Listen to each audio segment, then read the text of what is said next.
नमो हरिभूतानम् नमो सिद्धानं नमो आयुरीयानम् नमो विद्यायानम् नमो लोये सर्वसाहुनम्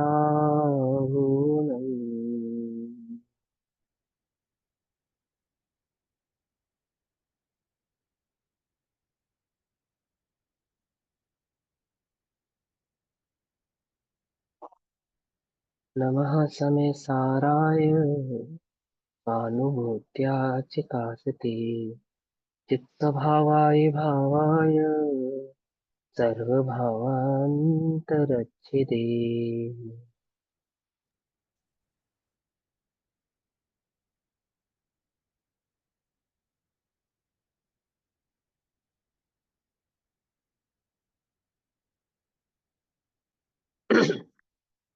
हमारी दोपहर कालीन कक्षा का विषय चल रहा है श्री समय सार। श्री समय सार जी परमागम का स्वाध्याय हम सभी आचार्य अमृत चंद्र देव द्वारा रचित आत्मख्याति टीका के माध्यम से कर रहे हैं। आत्मख्याति टीका में पेज नंबर 608 समयसार परिशिष्ट ज्ञाता गे प्रज्ञापन भी इसको कहते हैं। परिशिष्ट में 262 और 263 नंबर का कलश चल रहा है।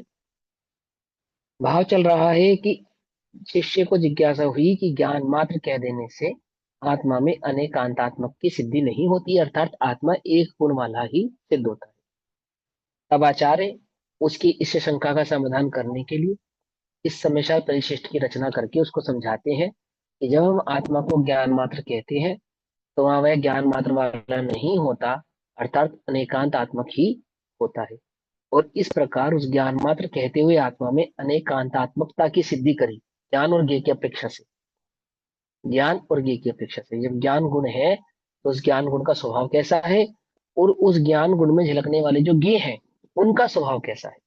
ऐसे ज्ञान और ज्ञ के स्वभाव को समझाते हुए द्रव्य में वस्तु में किसके किसकी सिद्धि करते हैं, वो अनेकांतात्मक भाव की सिद्धि करते हैं।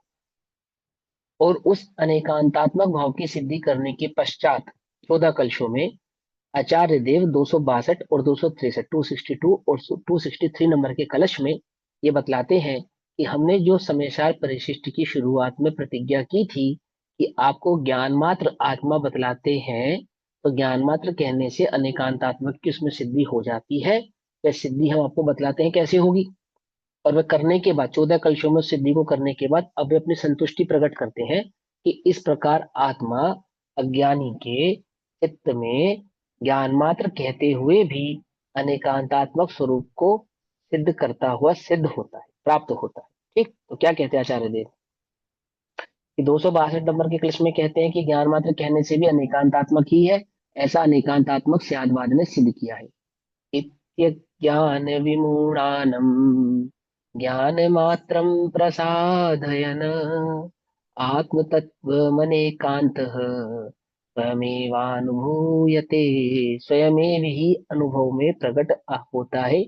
अनेकांत की भाव को सिद्ध करने पर वह आत्मा ज्ञान मात्र कहने से अनेकांतात्मक स्वयं ही समझ में आ जाता है। तो क्या कहते हैं, इस प्रकार अनेकांत अनेकांत अर्थात स्यादवाद अज्ञान विमूढ़ानाम अज्ञान मूढ़ प्राणियों को, जिनको वस्तु स्वरूप की सिद्धि नहीं हुई थी, ऐसे अज्ञानियों को ज्ञान मात्र आत्म तत्व प्रसिद्ध करता हुआ स्वयमेव अनुभव में आता है। अनेकांत क्या कह रहा है आत्मा के विषय में, अनेकांत ही यह सिद्ध कर रहा है, त्यागवाद ही ये सिद्ध कर रहा है कि आत्मा कैसा है, ज्ञान मात्र है। ठीक है ना। तत् तत् आदि भावों को लिए हुए, एक अनेक आदि भावों को लिए हुए आत्मा कैसा है, अस्ति नास्ति भावों को लिए हुए आत्मा कैसा है, एक ज्ञान मात्र ही है, ऐसा वह अनेकांत उस विमूढ़ को सज्ञानी को सिद्ध कर रहा है। और वह स्वयं स्वयं अनुभव में आता अर्थात अपने आप ही जानने में आ जाता है। ज्ञान मात्र आत्म वस्तु अनेकांतमय है परंतु अनादि काल से प्राणी अपने आप अथवा एकांतवाद उपदेश सुनकर, एक पक्ष का उपदेश सुनकर या मिथ्या कल्पना कर कर अपने आप ही ज्ञान मात्र आत्म तत्व संबंधी अनेक प्रकार से पक्षपात करके ज्ञान मात्र आत्म तत्व का नाश करते हैं। अज्ञानी कैसे हैं? वस्तु स्वरूप को भली प्रकार से तो समझते नहीं है। जैन दर्शन जैन आगम को पढ़ के भी और आत्मा को जब हम ज्ञान मात्र कहते हैं तो क्या करते हैं? मिसप्रसेप्शंस करते हैं, गलत धारणाएं अपने चित्त में बैठा लेते हैं और आत्मा के एक पक्ष को देखते हुए आत्मा के स्यादवाद वाले भाव को समझते नहीं है, उसके अनेकांतात्मक भाव को समझते नहीं है। और क्या करते हैं? ज्ञान मात्र आत्मा का नाश कर देते हैं। ज्ञान मात्र कहने पर ज्ञान मात्र का भाव ना समझने के कारण क्या कर देते हैं? उसका उसका नाश कर देते हैं।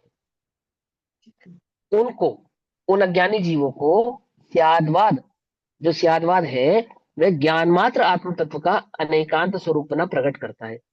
उन अज्ञानी जीवों को स्यादवाद क्या करता है?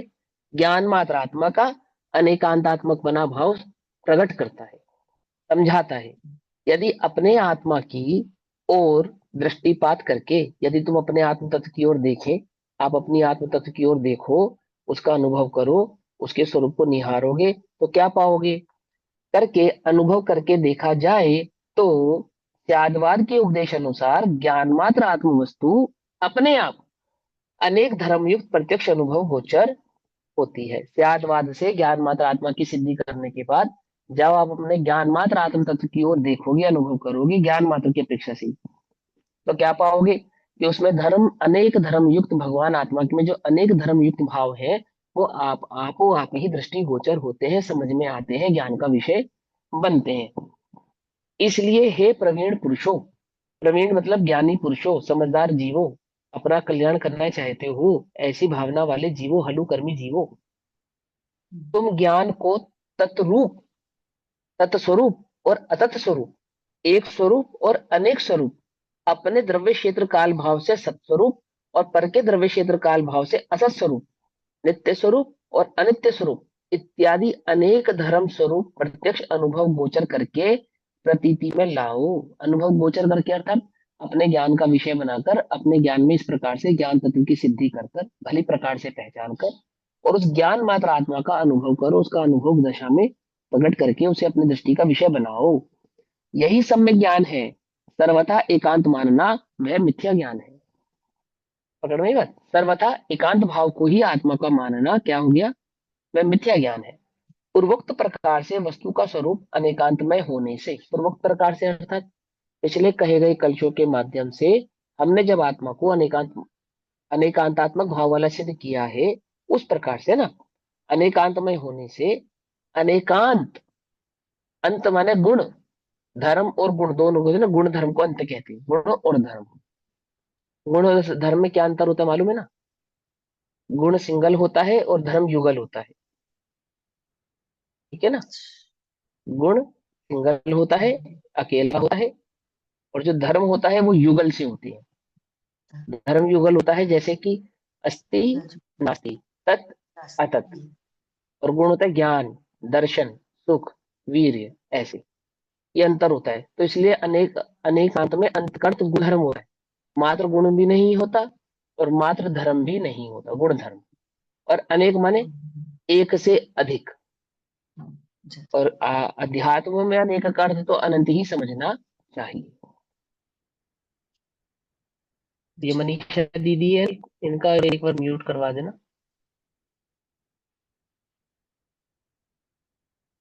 मनीषा है, मनीषा है, मनीषा, ठीक, हाँ चलो।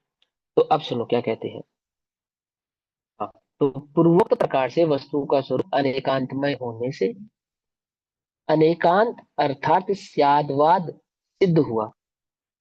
इस अर्थ का काव्य अब कहा जाता है। हमने जो पिछले भावकलशों में आपको बात समझाई है, उससे आत्मा कैसा सिद्ध हो गया? अनेकांत आत्मा सिद्ध हो गया। कैसे सिद्ध हो गया वह बात आचार्य देव सिद्ध हुआ है, इस भाव ये को यहाँ पे तो संबंधी कलश में रख रहे हैं। हाँ जी। ये जो हमने अभी 14 कलश पढ़े हैं ना, तत् अतत और ये सत असत, एक अनेक और नित्य अनेक अनित्य, इनके अलावा और कौन से होते हैं धर्म? अ, इसके अलावा होते तो अनंत है, ठीक है, होते तो अनंत है। अस्थि नास्ति के आदि के भावों से, वक्तव्य आदि भावों के अपेक्षा से, भंगों के अपेक्षा से समझे जाए तो एक अनेक, तत् अतत, है ना, अस्थि नास्ति, नित्य अनित्य, है ना, और स्वद्रव्य हाँ स्वक्षेत्र ठीक है, यहाँ स्वकाल पर स्वभाव आगे की अपेक्षा से भेदत्व ये भी भेदत्व है ना। और अभेदत्व, शुद्धत्व और हाँ, भेद शुद्धत्व। अभेद भी होते हैं, हाँ हाँ हाँ, ऐसे बहुत सारे आएंगे, है ना। तो क्या कहते हैं। तो ये हम इन्हें थोड़ा ना मानेंगे, जो हमने ये पीछे कर्ता कर्म अधिकार में जो हमने वो कितने कलश पढ़े थे निश्चय और व्यवहार के, एक नए से ये और एक नए से वो, एक नए से ये, जिसमें बोला कि आप पक्षातिक्रांत होकर वस्तु को देखो, वो वाले थोड़ा ना आएंगे धर्म। वो धर्म थोड़ा ना आएंगे, उसमें कर्ता और कुछ अकर्ता। उसमें कुछ आएंगे, उसमें कुछ आएंगे, नहीं करता करता नहीं, वो तो नित्य धर्म ही नित्य आ होंगे। जाएगा जैसे एक, हाँ, उसमें नित्य नित्य आ नित्य जाएगा, का। एक अनेकपना आ जाएगा, है ना। गुण धर्म और हाँ। पर्याय की अपेक्षा से आएगा वो सारा का सारा, है ना। हाँ, तो क्या कहते हैं, देखो। नहीं, जो ये कलश नंबर दो सामान्य सौ और तिरसठ विशेष धर्म होते हैं फिर ये। सामान्य विशेष धर्म होते हैं, सामान्य विशेष गुण होते हैं। गुण होते हैं। सामान्य विशेष तो धर्म हुआ या गुण हुआ, तो सामान्य विशेष गुणों की अपेक्षा से कहा। और एक वस्तु का स्वरूप सामान्य विशेषात्मक है, ऐसा भी कहा। तो वहां जो सामान्य विशेषात्मक कहा है वो धर्म की अपेक्षा से कहा है। एक, और सामान्य और विशेष होते हैं, वो गुण भी होते हैं, दोनों बातें। तो आप सामान्य विशेष कौन सा पूछ रहे हो, गुणों वाला सामान्य विशेष पूछ रहे हो, हाँ, या ये वस्तु का सामान्य स्वरूप गुण, सामान्य जो ये विशेषात्मक होता है। प्रमेयत्व, जो ये प्रमेयत्व गुण हाँ, वगैरह ये थे ना, गुण है, ये आए थे माइंड में, ये गुण है, कारक गुण। ये गुण, हाँ ये गुण है, हाँ ये गुण है। मैंने बताया ना, अंक अर्थ दो होते हैं, एक नेट गुण, फ्लक्चुएट कर। एक धर्म। मेरा नेट फ्लक्चुएट हो रहा है, तभी को मेरी आवाज कट कट के आ रही है। क्लियर आ रही है, बट हाँ मतलब cut cut cut cut cut हो रहा है, बट सुनाई बीच पूरा बीच में कट रही है। ऐसे ये स्वतंत्रता है, हम कुछ नहीं रखते। चलो, 263 नंबर के कलश आचार्य देवी भाव रखते हैं कि हमने आपको अधिकांतात्मक भाव की सिद्धि कर दी है। क्या कैसे कहते हैं, एवं तत्व व्यवस्थित्या स्वयं व्यवस्थापयन स्वयं अलंघयम शासनम जैन मानेकांतो व्यवस्थितः। अलंघयम, जो लांघा नहीं जा सकता, जिसका कोई पार नहीं, जैसे समुद्र अलंग है ऐसा कहते हैं ना लोक में, कि आप तैर के पार नहीं कर सकते आदि आदि, हालांकि वो लांघा जाता है, इस पार से उस पार जाया जा सकता है। परंतु जैन दर्शन कहता है कैसा है, जिसको आप पार नहीं कर सकते, पार नहीं कर सकते अर्थात जिसका विरोध नहीं कर सकते, जिसको आप लांग नहीं सकते। पकड़ में, मतलब पकड़ में। तो क्या कहते हैं, इस प्रकार एवं इस प्रकार अनेकांत जैनम अलंघ शासनम, जैनियों का अलंग शासन है। शासन माने सिद्धांत, सिद्धांत अनेकांत जैनियों का अलंग शासन है, जिसका कोई विरोध नहीं कर सकता, जिसके कोई पार नहीं जा सकता, अर्थात जिसके एंटी में कोई अपनी बात को सिद्ध नहीं कर सकता। कि जो जिनेन्द्र देव का, जिन देव का अलंग है, किसी से तोड़ा न जाए, ऐसा शासन है, वह है तत्व व्यवस्था, वस्तु के यथार्थ स्वरूप की विस्तृति, अर्थात व्यवस्था द्वारा स्वयं स्वयं व्यवस्थापयन, स्वयं अपने आप को स्थापित करता हुआ, स्थित हुआ, निश्चित हुआ और सिद्ध हुआ। क्या कहते हैं, कि वस्तु स्वरूप को आपो आप ही, जैसी वस्तु है ना आपो आप ही स्वयं सिद्ध, ऐसे ही वह अनेकांत कैसा है, वस्तु के स्वरूप को बतलाने वाला वस्तु के समान ही स्वयं सिद्ध है। और वह स्वयं सिद्ध वस्तु को बतलाने वाला जो अलंग शासन है, उसने वस्तु के स्वरूप को जब प्रकाशित किया, तो कैसा हुआ, प्रकाशित होता हुआ, वह स्थित हुआ, निश्चित हुआ और सिद्ध हुआ। अनेकांत अर्थात स्यात्वाद, वस्तु स्वरूप को यथावत स्थापित करता हुआ, वस्तु स्वरूप को यथावत स्थापित करता हुआ, अर्थात यथावत वस्तु स्वरूप को बतलाता हुआ। ऐसा नहीं कि पहले तो वस्तु अव्यवस्थित थी, फिर उसने व्यवस्थित स्थापित कर दिया, ऐसा नहीं। अज्ञानी के ज्ञान में वस्तु की जो अव्यवस्थितता थी, उसके ज्ञान को व्यवस्थित किया, अज्ञानी के ज्ञान की अव्यवस्थितता को व्यवस्थित कर दिया। और वस्तु को कैसा बतलाया, कि वस्तु को व्यवस्थित नहीं करना, वस्तु तो पहले से ही व्यवस्थित है, इसको व्यवस्थित होना है, तुझे व्यवस्थित होना है। और व्यवस्थित वस्तु को बतलाने वाला वह अनेकांत कैसा है, कि वह स्वयं भी व्यवस्थित है, क्योंकि व्यवस्थित को बतला रहा है ना, व्यवस्थित को बतला रहा है तो स्वयं भी व्यवस्थित है। पकड़ में, नहीं पकड़ में, है ना। तो क्या कहते हैं, अनेकांत अर्थात स्यादवाद, वस्तु स्वरूप को यथावत स्थापित करता हुआ, यथावत स्थापित करता हुआ अर्थात दर्शाता हुआ। ऐसा मत अर्थ करना शब्द मलेच्छ की तरह। क्या शब्द मलेच्छ करेगा अर्थ इसका, स्थापित करता हूं मतलब पहले जैसी नहीं, यथावत नहीं थी, फिर उसको यथावत कर दिया, किसने, अनेकांत ने स्थापित कर दिया, ऐसा नहीं। पहले यहाँ मूर्ति नहीं थी, फिर बाद में हमने मूर्ति स्थापित कर दी, ऐसा नहीं। पकड़ में बात नहीं, पकड़ में। स्थापित करता हुआ का अर्थ क्या है? दर्शाता हुआ। वस्तु स्वभाव से स्वयमेव ही व्यवस्थित है, ऐसे वस्तु के व्यवस्थित भाव को दर्शाता हुआ, स्थापित करता हुआ स्वतः ही सिद्ध हो गया। स्वयं ही क्या हो गया? अनेकांत सिद्ध हो गया। क्या कहने में? ज्ञान मात्र कहने में। वह अनेकांत ही निर्बाध जिनमत है। ठीक है ना? ये कौन लिख रहा है? कौन लिख रहा है ये बात? अलंघ्य शासनम, आचार्य अमरचंद्र देव। हाँ, आचार्य अमरचंद्र देव। आचार्य अमरचंद्र देव ने इसी बात को समय सार के परिशिष्ट के इन्हीं भावों को पुरुषार्थ सिद्धि उपाय के पहले अधिकार में इसी प्रकार से प्रस्तुत किया है, बिल्कुल डिक्टो। वर्ड थोड़े इधर उधर होंगे, परंतु भाव बिल्कुल यही प्रदर्शित किया उन्होंने। जब वहां उन्होंने जैन शासन को नमस्कार किया, तो क्या कहकर नमस्कार किया?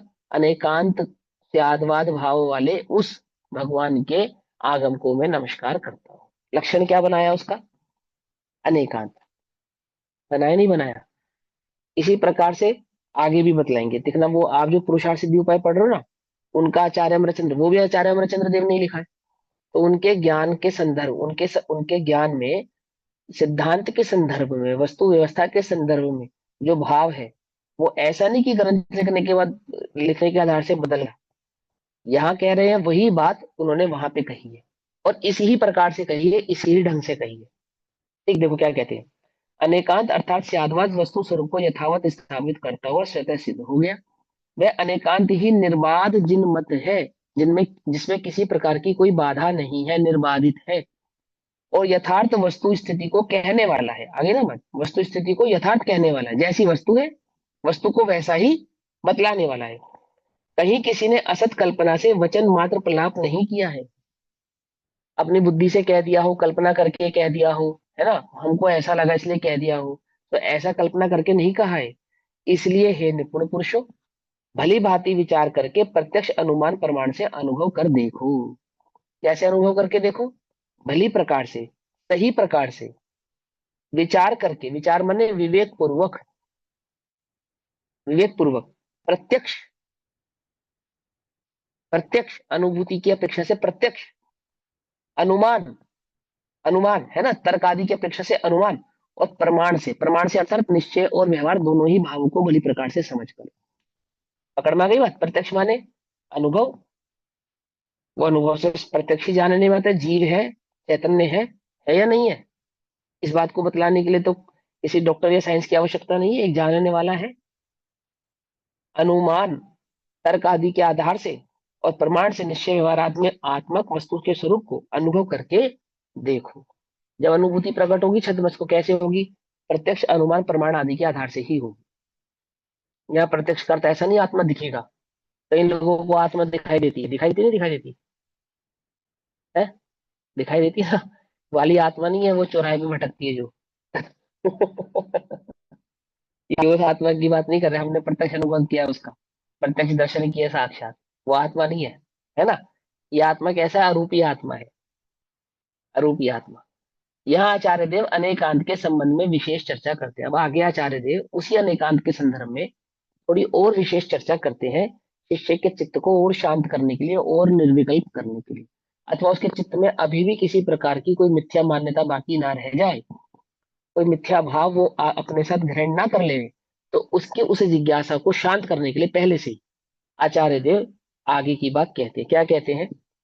या प्रश्न उत्तर के संदर्भ में आचार्य देव कहते हैं, ध्यान से समझना, बहुत अच्छे प्रश्न उत्तर हैं और आपके समझ में आएंगे तो आनंद आएगा आपको। पहला प्रश्न, प्रश्न नंबर 1, आत्मा अनेकांतमय है, फिर भी यहाँ उसको ज्ञान मात्र क्यों व्यपदेश किया जाता है? आत्मा अनेकांतमय है, अनेकांतात्मक अनेक गुणों वाले उस आत्मा को आप ज्ञान मात्र क्यों कहते हो? खाली ज्ञान ही क्यों कहते हो? अनेक गुण वाला क्यों नहीं कहते हो? है ना। यद्यपि आत्मा अनंत धर्म युक्त है, तथापि उसे ज्ञान रूप से क्यों कहा जाता है? ज्ञान मात्र कहने से तो अन्य धर्मों का निषेध समझा जाता है। उससे तो हमें यही बात समझ में आती है कि ज्ञान मात्र कहने का मतलब है आप ये समझाना चाहते हो कि ज्ञान ही एकमात्र उसमें गुण है, अन्य कोई धर्म अथवा गुण उसमें नहीं है। ये प्रश्न उठाया, किसने उठाया? आचार्य देव ने स्वयं ही उठाया। उत्तर सुनेंगे। लक्षण की प्रसिद्धि के द्वारा, आ रहा है याद कुछ? पुरुषार्थ सिद्धि उपाय की कक्षा याद आ रही ना? क्या कहते हैं? लक्षण की प्रसिद्धि के द्वारा, लक्ष्य की प्रसिद्धि करने के लिए आत्मा का ज्ञान मात्र रूप से व्यपदेश किया जाता है, अर्थात आत्मा को ज्ञान मात्र कहा जाता है। क्यों? क्योंकि लक्ष्य को पहचानने के लिए लक्षण का पहचान में आना जरूरी है। यदि लक्षण का ज्ञान नहीं होगा तो लक्ष्य की पहचान भी नहीं होगी। लोक में लक्ष्य को पहचानने के लिए क्या पहचाने जाते हैं? लक्षण पहचाने जाते हैं। जोहरी होते हैं ना, जोहरी, हीरे का व्यापार करते हैं, जेमोलॉजिस्ट, उनको क्या सिखाया जाता है? लक्षण सिखाए जाते हैं। क्या पहचानने के लिए? लक्ष्य को पहचानने के लिए। ये हीरा अथवा ये लाल, लाल माने अन्य जेमस्टोन्स, असली है या नकली है? तो कैसे पहचानेंगे हम? दिखने में तो दोनों समान लग रहे हैं कि उनके कुछ लक्षण है। उन लक्षणों से पहचाना जाएगा कि ये असली है अथवा ये नकली है ना? लोक में भी, जगत में भी, आप अपने घर में भी नमक और चीनी में जब आपको भेद मालूम नहीं हो पाता, आप नहीं समझ पाते कि कौन सी नमक है और कौन सी चीनी, तो कैसे पहचानते हो? चख के पहचानते हो। चखते हो अर्थात लक्षण से, लक्ष्य की पहचान करते हो। ओ, ये नमक है, ये चीनी है। लक्ष्य यानी कि वो वस्तु, और लक्षण अर्थात उसका गुण। चखा आपने, ये चीनी है और ये नमक है। ऐसे ऐसे पहचान करते नहीं करते? आपके घर में बिजली वाला आता है, यहाँ तार में लाइट आ रही है नहीं आ रही, कैसे पहचान करता है? उसके पास एक टेस्टर होता है, टेस्टर। उस टेस्टर को वो तार से टच करता है, लाइट जल जाती है, इसका मतलब उसमें बिजली है। लाइट नहीं जलती है तो उसमें बिजली नहीं है। बिजली अरूपी है ना, अरूपी, अरूपी बिजली को लक्षण से, कौन से लक्षण से? है ना, वो बल्ब जला के चेक कर लेता है कि इसमें लाइट है या नहीं है। तो जगत में होता ही ऐसा है। वस्तु की सिद्धि ऐसे की जाती है, वस्तु वस्तु प्रसिद्धि ऐसे होती है कि लक्षणों से लक्ष्य की पहचान की जाती है ना? पकड़ में ही, नहीं पकड़ में ही? तो क्या कहते हैं? लक्षण की प्रसिद्धि के द्वारा लक्ष्य की प्रसिद्धि करने के लिए आत्मा का ज्ञान मात्र से व्यपदेश किया जाता है, अर्थात व्यपदेश माने नाम उसको कहा जाता है, उपदेश किया जाता है, व्यपदेश किया जाता है। आत्मा का ज्ञान लक्षण है, और लक्षण भी कैसा है? मूल लक्षण है, मुख्य लक्षण है, उत्तम लक्षण है। उत्तम माने मुख्य, मेन, मुख्य लक्षण है, क्योंकि ज्ञान आत्मा का असाधारण गुण है।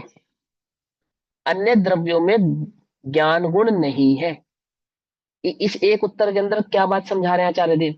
इसी इसी एक प्रश्न के उत्तर को बहुत डिफाइनली पुरुषार्थ सिद्धि उपाय में आचार्य अमरचंद्र देव ही कहेंगे, कह रहे हैं, है ना? यहाँ पे भी हम उसको थोड़ा सा याद कर लेते हैं, रिकॉल कर लेते हैं। क्या कहते हैं कि लक्षण किस, पहले तो ये समझाते हैं कि लक्षण किसको कहना, कि जिसमें तीन प्रकार के दोष ना हो: अव्याप्ति, अतिव्याप्ति और असंभवपना। तो जो तीन प्रकार के दोषों से रहित हो वह लक्षण है, और लक्षण से लक्ष्य की प्रसिद्धि अर्थात प्राप्ति होती है। तो वह आत्मा का लक्षण हमने ज्ञान ही क्यों बनाया? क्योंकि ज्ञान ही एकमात्र ऐसा गुण है, असाधारण गुण है आत्मा के पास, जिसमें तीन प्रकार के दोष नहीं लगेंगे। कौन कौन से तीन दोष नहीं लगेंगे? अव्याप्ति, अतिव्याप्ति और असंभवपना। ऐसे तीन प्रकार के दोष उस लक्षण में लगते नहीं। यदि हम नमक और शक्कर को सफेद रंग से पहचानेंगे तो गड़बड़ होगी या नहीं होगी? बोलो, आप खुद बताओ, अनुभवी हो आप। होगी। होगी ना? बिल्कुल होगी। क्यों होगी? क्योंकि लक्ष्य दोनों में अतिव्याप्ति दोष है। शक्कर भी सफेद होती है और नमक भी सफेद होता है। तो किसे लक्षण बनाए भैया? किसे बनाए? कि जो शक्कर में ना पाया जाए, नमक में ही पाया जाए, अथवा जो नमक में ना पाया जाए, मात्र शक्कर में ही पाया जाए। कौन सा वो लक्षण है? कि मिठास कहीं भी मिलेगी तो शक्कर मात्र में मिलेगी, है ना? और ऐसे ही खारापन कहीं मिलेगा तो वह नमक मात्र में ही मिलेगा। ऐसे अतिव्याप्ति, अव्याप्ति और असंभव पने के दोषों से दूर। भैया आत्मा का ज्ञान लक्षण है। तो ये हाँ, आपने सफेदी गुण बताया, चीनी और उसका नमक का सफेदी हमने लक्षण बनाया, और हमने अतिव्याप्ति। इसमें बताया कि अव्याप्ति दोष हो जाता है ना। अगर हम इसका मेन मेन लक्षण जैसे ये कि चीनी के अंदर खारापन नहीं पाएगा, असंभव है, तो असंभव दोष भी हाँ बना सकते हैं हम। जैसे हाँ, हमने संभव है ना, चीनी में खारापन हाँ बिल्कुल असंभव कर सकते हैं, खारापन नहीं पाना चीनी में असंभव है। सफेदी पने से तो हमने जगत में अव्याप्ति दोष कर अब दिया, चीनी में खारापन भी पाया जाने लगे और मिठास भी पाई जाने लगी तो गड़बड़ हो जाएगी ना। गड़बड़ हो जाएगी। हाँ, हाँ गड़बड़ हो जाएगी, वो सफेदी तो पने फिर वो से तो हमने उससे तो अव्याप्ति वस्तु की दोष सिद्धि कर नहीं है। दिया, सफेदी हाँ, पने की अपेक्षा हमने अव्याप्ति दोष कर दिया। अतिव्याप्ति, सफेदी की अपेक्षा से अतिव्याप्ति, ठीक है ना।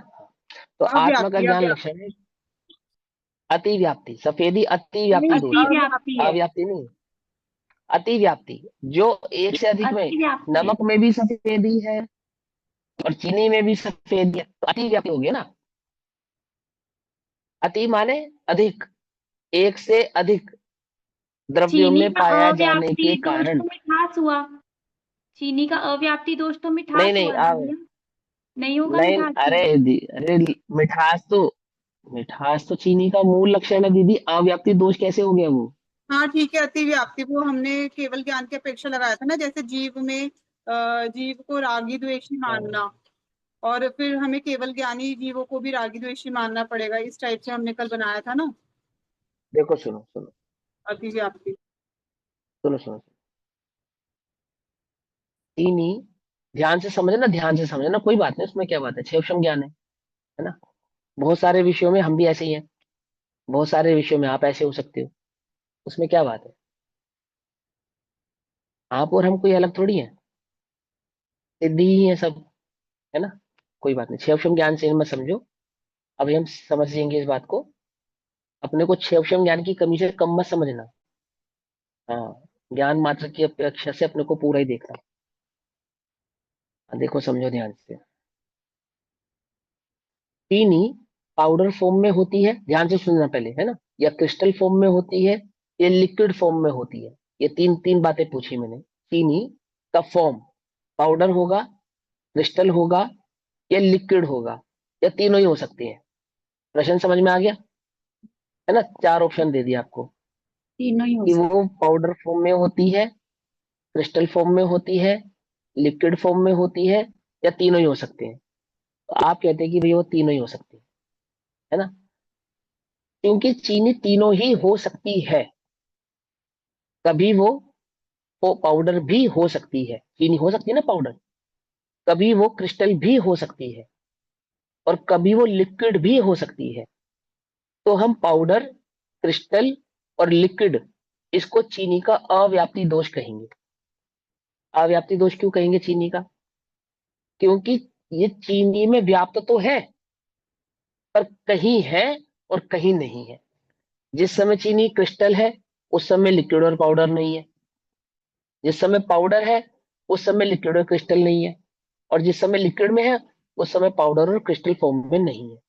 लेकिन चीनी में तीनों ही पाए जाते हैं, कभी कोई पाया जाता है, कभी कोई पाया जाता है, कभी कोई पाया जाता है, सतत नहीं पाए जाते, ऑलवेज नहीं पाया जाता। ऐसा है या नहीं है। तो जो चीनी जिस फॉर्म में होती तो है उसका तो हम निषेध नहीं कर रहे, लेकिन ऑलवेज जिस फॉर्म में नहीं रहती, उस फॉर्म को हम चीनी का क्या नहीं बनाएंगे, लक्षण नहीं बनाएंगे। तो जो चीनी में है तो सही, पर ऑलवेज नहीं है, उसको कहते हैं अव्याप्ति लक्षण। चीनी जब भी होगी तो या तो क्रिस्टल फॉर्म में होगी, या तो पाउडर फॉर्म में होगी, या तो लिक्विड फॉर्म में होगी। गैस फॉर्म में हो सकती है शक्कर, बोलो, शक्कर का गैस फॉर्म भी हो सकता है कि नहीं हो सकता। तीन ही फॉर्म हो सकते हैं उसके, या तो वो क्रिस्टल होगी, या तो वो लिक्विड फॉर्म में होगी, या तो वो पाउडर फॉर्म में होगी, तीन ही है उसके फॉर्म, चौथा कोई फॉर्म उसका नहीं है। तो ये तीन फॉर्म में ही पाई जाएगी, ये बात तो पक्की है, पर हमेशा इन तीन फॉर्म में ही पाई जाएगी ऐसा नहीं है ना, किसी एक में पाई जाएगी, दो में नहीं। जब एक फॉर्म में होगी तो बाकी दो फॉर्म्स का उसमें क्या हो जाएगा, अभाव हो जाएगा। तो ऐसे भाव को कहते हैं अव्याप्ति लक्षण। अच्छा, चीनी सफेद होती है या नहीं होती है, कि हाँ सफेद होती है, लेकिन सफेद नमक भी होता है, सफेद दूध भी होता है, सफेद आंख के पौधे का जहर भी होता है ना। तो हम चीनी को सफेद लक्षण भी नहीं बना सकते। सफेद पाउडर भी होता है, जो टेल्कम पाउडर होता है आप लगाते हैं, है ना। तो क्यों नहीं लगा सकते, बना सकते हम? बोले क्योंकि वो अन्य द्रव्यों में भी होता है, इसलिए वो अतिव्याप्ति दोष है, अतिव्याप्ति है ना। तो और तीसरा दोष कौन सा है? असंभव। कि चीनी में अगर हम खारापन ढूंढे, तीखापन ढूंढे, तो वो हमें नहीं मिलेगा, तो वो तो वहां मिल ही नहीं सकता, इसलिए वो असंभव है। तो फिर हम चीनी को कैसे पहचाने, कौन सा लक्षण पहचाने? तो बोले मिठास हम शक्कर का लक्षण बनाएंगे। बोले क्यों? बोले जब वो पाउडर होगी तब भी मीठी होगी, जब वो लिक्विड फॉर्म में होगी तब भी मीठी होगी, जब वो क्रिस्टल फॉर्म में होगी तब भी मीठी होगी या नहीं होगी? और जब वो दूध में होगी तब भी मीठी होगी, पानी में होगी तब भी मीठी होगी या नहीं होगी? होगी ना। तो एक ऐसा लक्षण जो चीनी के हर लक्षणों के हर समय बदलने के बाद भी कभी ना बदले, कहीं ना बदले, और चीनी के सिवा अन्य कहीं ना पाया जाए, उदाहरण है ये। शक्कर के सिवा और कहीं ना पाया जाए, और जो शक्कर की हर स्थिति में पाया जाए। दो बातें समझ में आ गई? शक्कर के सिवा कहीं नहीं पाया जाए, और शक्कर की हर स्थिति में पाया जाए। तो कौन सा लक्षण है वो? बोले वो मिठास है। ये शक्कर किसी भी फॉर्म में हो, मीठी ही रहने वाली है। जैसे गुजराती लोग सब्जी में शक्कर डालते हैं, तो क्यों डालते हैं? सब्जी को नमकीन करने के लिए, और नमकीन बनाने के लिए? मीठेपन के नहीं, लिए। मीठी करने के लिए। हाँ, माने वो नमक मिर्च के साथ बनी हुई सब्जी में भी, तीखे साग में भी शक्कर जाती है, तो वहां अपने मिठास लक्षण को त्यागती नहीं है। पकड़ में ही पत्नी, पकड़ में। हम जब भी जगत में शक्कर को खोजेंगे, और अगर मिठास से खोजेंगे तो शक्कर को पा जाएंगे, अन्य किसी लक्षण से खोजेंगे तो नहीं पा पाएंगे। आगे बात समझ में? ऐसे ही आत्मा पे घटित करा उन्होंने, कि यदि हम आत्मा का राग लक्षण बनाते हैं, राग, तो ये बात तो पक्की है कि जब भी इस जगत में राग द्वेष को ढूंढा जाएगा, जब भी ढूंढा जाएगा, तो कहाँ मिलेगा? अगर राग द्वेष ढूंढे तो छह द्रव्यों हाँ, में से किस द्रव्य के साथ प्राप्त होगा? जीव द्रव्य। एक द्रव्य के जीव के साथ प्राप्त होगा, है ना। लेकिन क्या वो जीव के साथ सर्वथा पाया जाता है? नहीं। हमेशा पाया जाता है? नहीं पाया नहीं। जाता। इसलिए उसे अव्याप्ति लक्षण कहते हैं। अव्याप्ति दोष है वो, लक्षणाभास दोष है वो। ठीक। अच्छा, तो हम अरूपी लक्षण बना लेते हैं आत्मा का। बोले अरूपी तो धर्म, अधर्म, आकाश और काल भी होते हैं, तो क्या हम उन्हें भी आत्मा मान ले? तो आरोपी को भी नहीं बना सकते, इसलिए वो अति व्याप्ति दोष हो गया। और हम चेतना को जड़ मान ले, जड़ जड़ लक्षण बना ले। बोले नहीं, वो तो कभी पाए, अगर वो चैतन्य है तो जड़ नहीं हो सकता। समझे नहीं समझे? अच्छा, तो चलो केवल ज्ञान बना ले, केवल ज्ञान लक्षण बना ले आत्मा का। क्या लक्षण कहलाएगा ये केवल ज्ञान? तीनों तीनों। अब मैं पूछूंगा, मुझे मुझे पूछने दो, आप बीच में मत बोलना। केवल ज्ञान आत्मा का अव्याप्ति, अतिव्याप्ति और असंभव, तीनों में से कौन सा दोष है और क्यों? ठीक है, प्रश्न समझ में आ गया? रुक जाओ दीदी, आपको तो समझ में आ गया, और लोगों को तो देखने दो, है ना। सभी को तो पूछो। किरण आंटी आए आज? किरण आंटी बता देंगे, चलो किरण आंटी से पूछते हैं। सुन रहे किरण आंटी? नहीं सुन रहे हमारी बात? चलो रजनी आंटी से पूछते। रजनी आंटी आप बताओ, केवल ज्ञान आत्मा का लक्षण बनाया जाए तो तीन दोषों में से कौन सा दोष खड़ा होगा? असंभव। अव्याप्ति, अतिव्याप्ति या असंभव। असंभव? असंभव। असंभव। अच्छा चलो, कोई कोई बात नहीं, ठीक है, कोई बात नहीं। अनिता आंटी, आप बताने की कोशिश करो कौन सा लक्षण खड़ा होगा।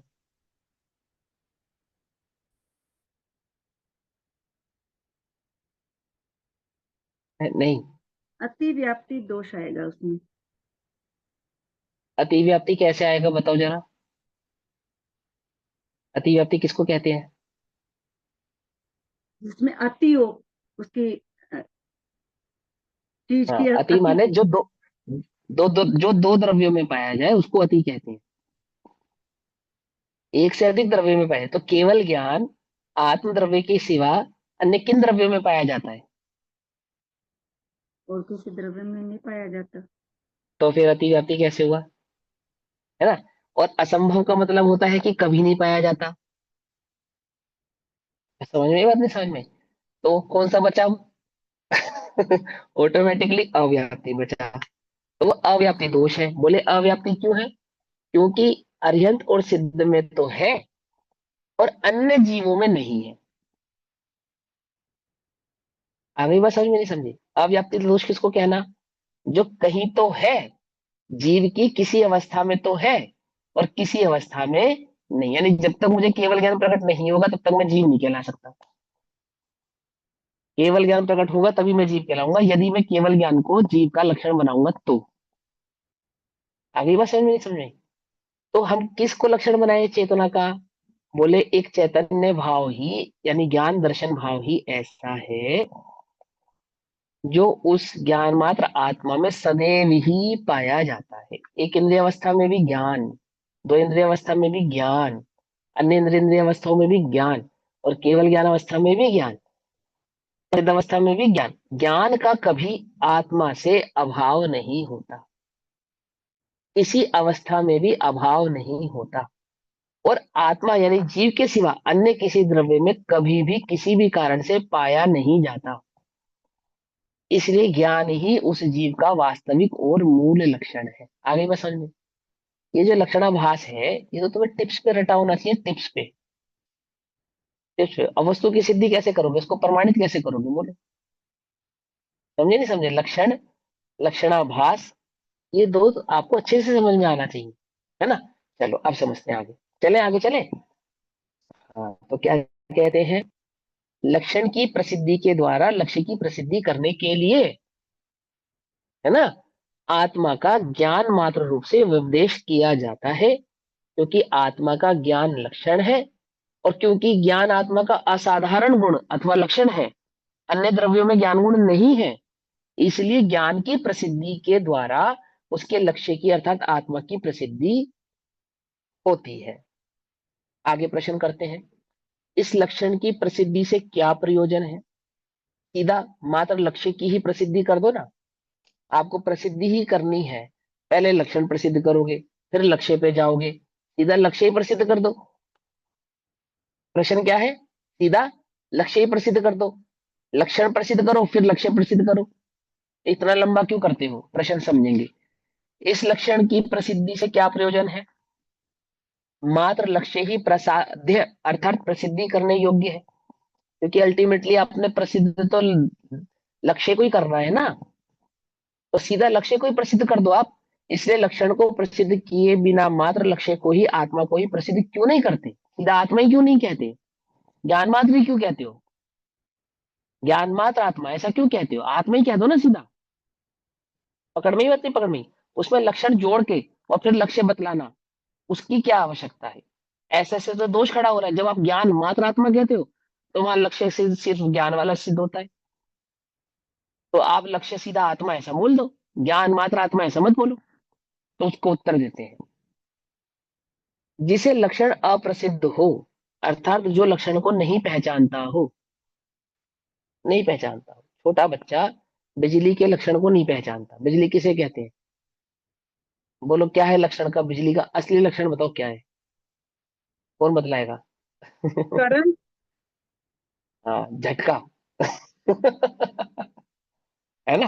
देसी भाषा में कहे तो झटका उसका असली लक्षण है या नहीं है? तो छोटा बच्चा होता है ना, छोटे बच्चे, आजकल वो स्विच बोर्ड ऐसे बनाए जाने लगे कि इसमें उंगली नहीं डाल सकता बच्चा। तो छोटे बच्चे क्या करते थे, उसमें उंगली डालते थे, कोशिश करते थे, है ना? और जब झटका लग जाता था एक बार, बस उसके बाद नहीं। फिर तो स्विच बोर्ड देख के भी घबराता है। घबराता नहीं? घबराता। पुराने जमाने में क्या होता था? पुराने जमाने में मोमबत्ती की लो होती थी ना, उसको पकड़ने की कोशिश करते थे बच्चे। हमने खुद देखा अपनी आंखों से, ऐसे पकड़ने की कोशिश करते उसको, है? और पकड़ लेते, एक बार पकड़ लेना तो फिर मोमबत्ती देख के भी डरता है।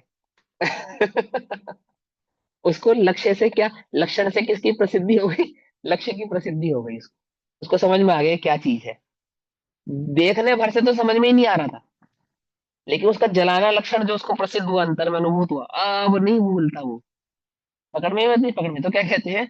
जिसे लक्षण अप्रसिद्ध हो, जिसे लक्षण ही समझ में ना आए, जिसे यही नहीं पता कि शक्कर में को मिठास पूर्ण होता है और नमक को खारापन होता है, जिसे यही नहीं पता, वो क्या करेगा बोलो? सब्जी की जगह सब्जी में शक्कर डालेगा और दूध में नमक डालेगा। पता ही नहीं है, पता ही नहीं है। मीठा करने का लक्षण क्या है? और खारा करने का लक्षण क्या है, जब खारे और मिठास के बीच का भेद ही नहीं पहचानेगा, क्या बताएगा, कैसे बतलाएगा?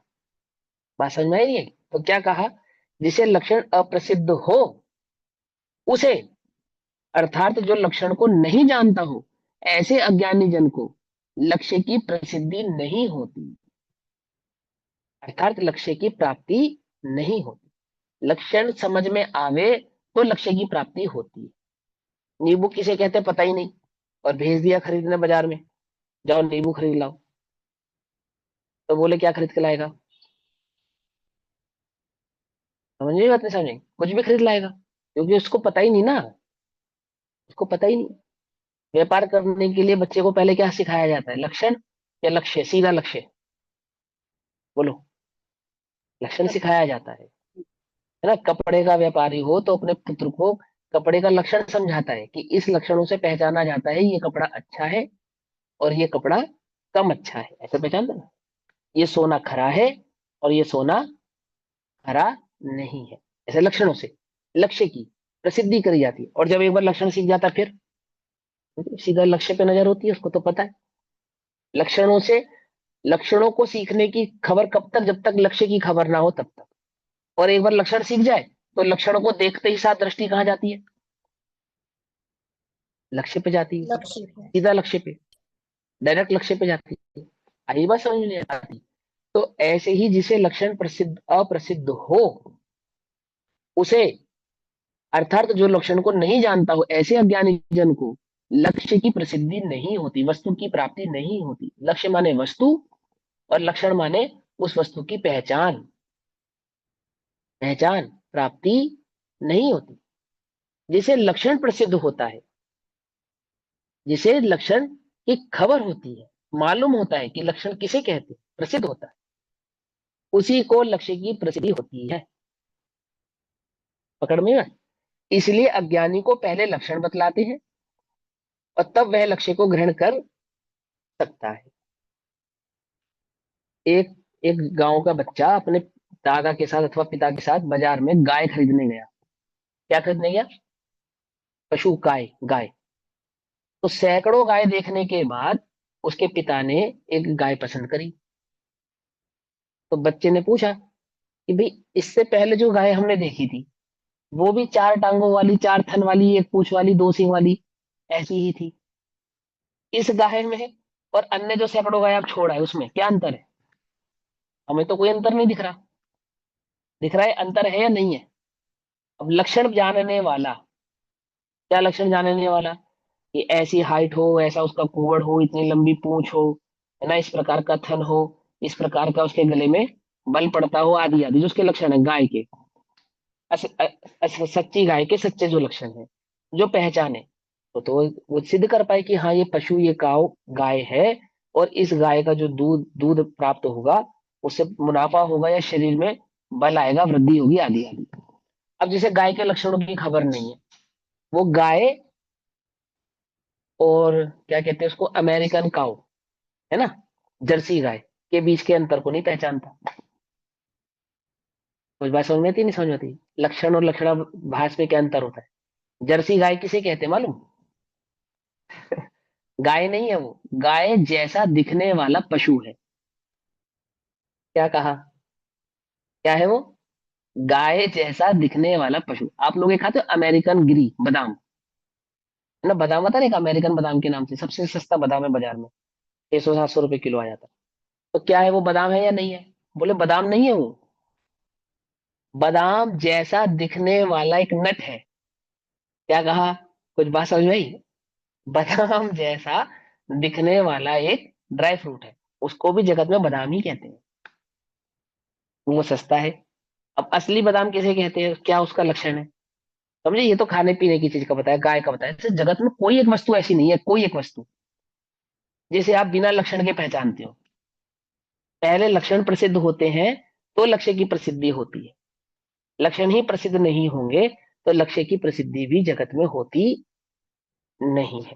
ठीक, इसलिए अज्ञानी को पहले लक्षण बतलाते हैं, तब वह लक्ष्य को ग्रहण कर सकता है। अब प्रश्न उठता है, ऐसा कौन सा लक्ष्य है कि जो ज्ञान की प्रसिद्धि के द्वारा अर्थात ज्ञान से भिन्न प्रसिद्ध होता है। ऐसा कौन सा, क्या पूछ रहे हैं? ऐसा कौन सा लक्ष्य है कि जिसको ज्ञान मात्र नहीं कहेंगे तो प्रसिद्धि नहीं होगा? ऐसा कौन सा लक्ष्य है ये? ऐसा कौन सा लक्ष्य है कि जो ज्ञान की प्रसिद्धि के द्वारा भिन्न प्रसिद्ध होता है? उत्तर, ज्ञान से भिन्न लक्ष्य नहीं है। क्या कह रहे हैं? ज्ञान से भिन्न ज्ञाता नहीं है। आई बात समझ में? नहीं समझ में? ये एक बहुत मार्मिक उत्तर है और बहुत ध्यान से समझना। तुम्हें आत्मानुभूति प्रकट करनी है?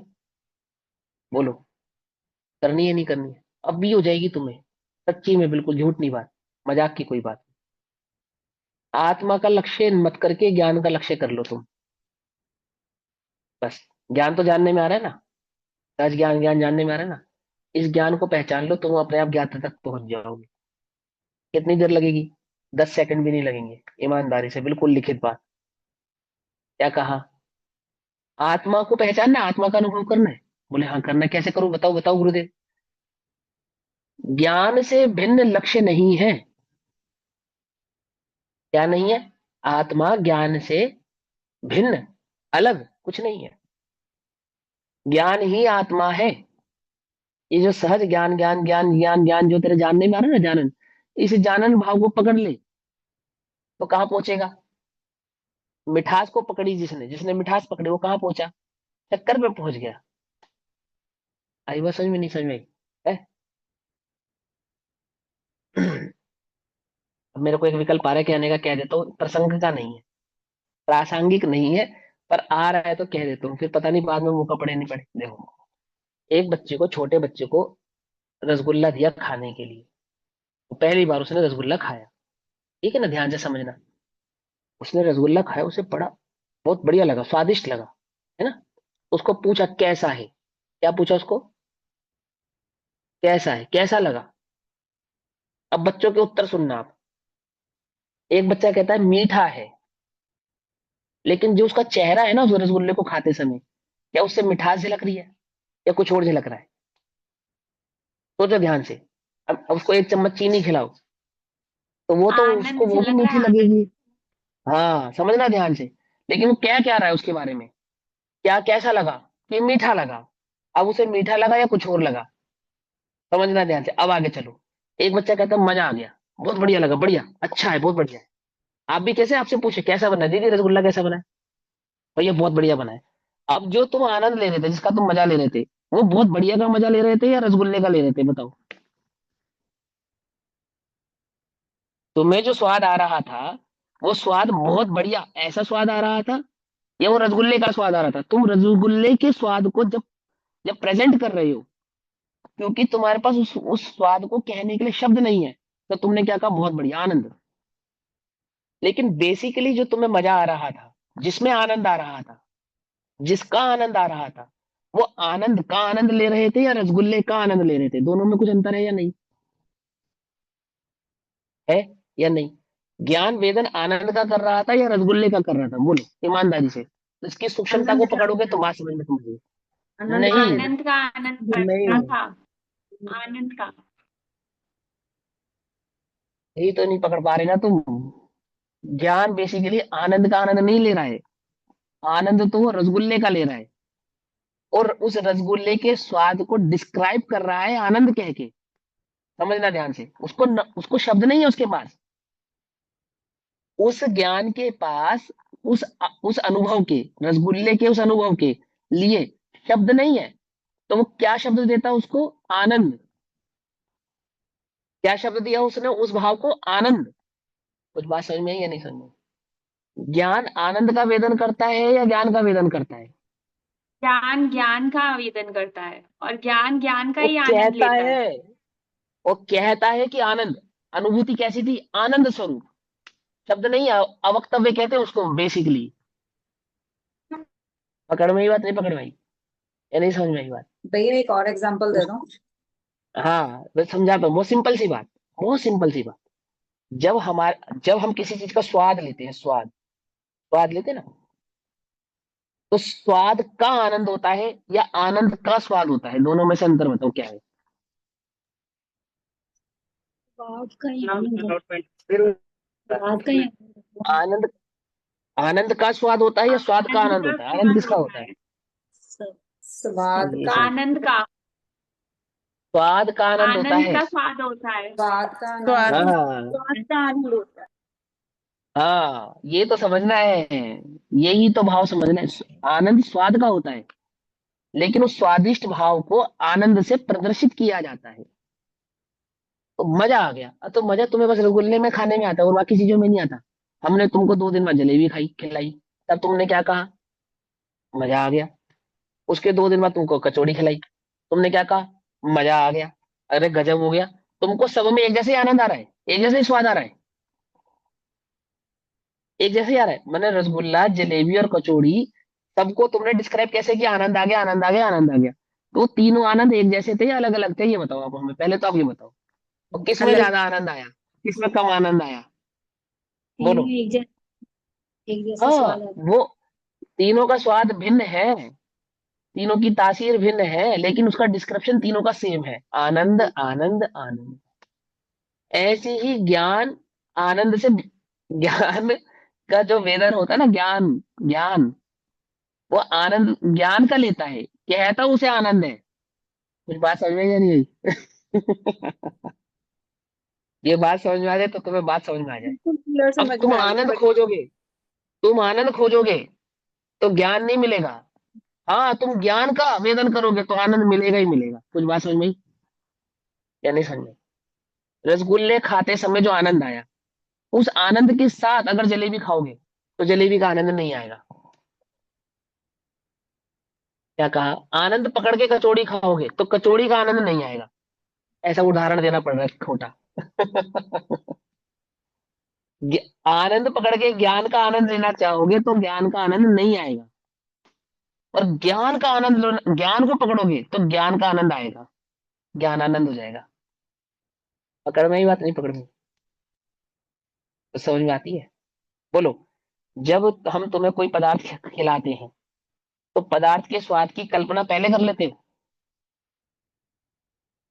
कर लेते हो क्या? नहीं। नहीं। स्वाद खाने के, पदार्थ खाने के बाद ही उसके स्वाद का ज्ञान करते हो। ऐसे ही करते हो ना लोक में, कितने चतुर हो तुम।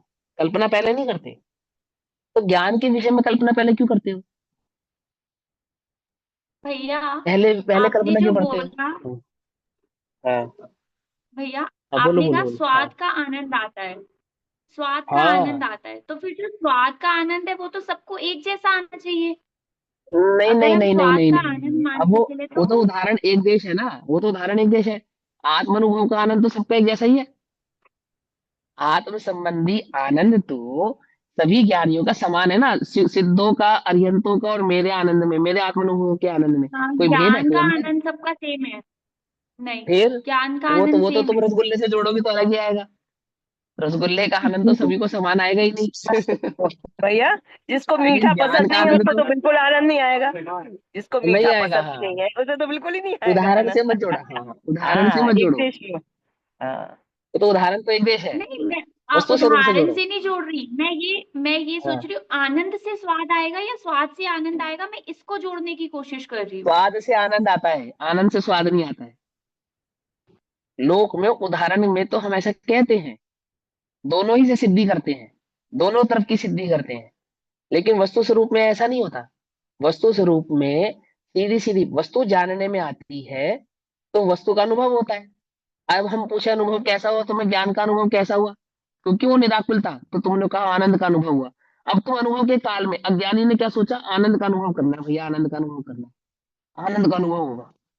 हो गया उसको, अब अनुभव नहीं होगा उसे, फिसल गया वो। बात नहीं समझ में आई उसको। पकड़ में ही नहीं पकड़। तुम्हारे चेहरे का आनंद देख के हमने रसगुल्ला खाया, हमें आनंद आएगा? एक्चुअल में नहीं आएगा।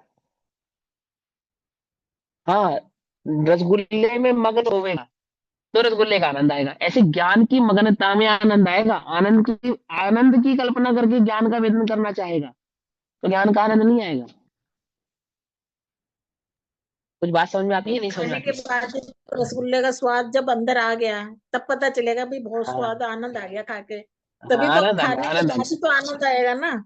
ऐसे ही ज्ञान में ऐसे ही अनुभव वो में हो ज्ञान गया का अनुभव तो करता हमें है। आनंद आ गया। हाँ, तो हम डिस्क्रिप्शन करते हैं आनंद। ज्ञान कैसा है, क्या सम्यक दर्शन में क्या होता है, आनंद होता है। अब है ही ना, लोक में बताओ, तुम्हारे पास हो किसी अच्छी चीज का डिस्क्रिप्शन तुम इस एक शब्द के अलावा अगर कर सकते हो तो बताओ मुझे। लो, मैं तुम्हें रोज नई नई डिश बना के खिलाऊं, तुम्हारे पास बढ़िया लगे तुम्हें, तो तुम्हारे पास एक ही शब्द है हर बात के लिए, एक ही शब्द। आनंद आ गया, मजा आ गया, अच्छी थी, आनंद आ गया, मजा आ गया, अच्छी थी, आत्मा तृप्त हो गई, बस। और क्या कहोगे, कहोगे क्या, क्या दोगे, बोलो इससे अधिक क्या कहोगे तुम। इसलिए उसको अवक्तव्य कहते हैं, क्योंकि उसको उसको डिस्क्राइब करने के लिए शब्द ही नहीं है ना। क्या शब्द है, आनंद, यही शब्द है बस। बस फिर तो भैया यही कहते खा के देख। भैया हाँ, कर दे। वो हाँ, 1-2 किलो गुलाब जामुन खा गए थे, उनको रसगुल्ले का आनंद आ रहा था या उस समय भी ज्ञान का ही आनंद आ रहा था, वो अरे तो बताना।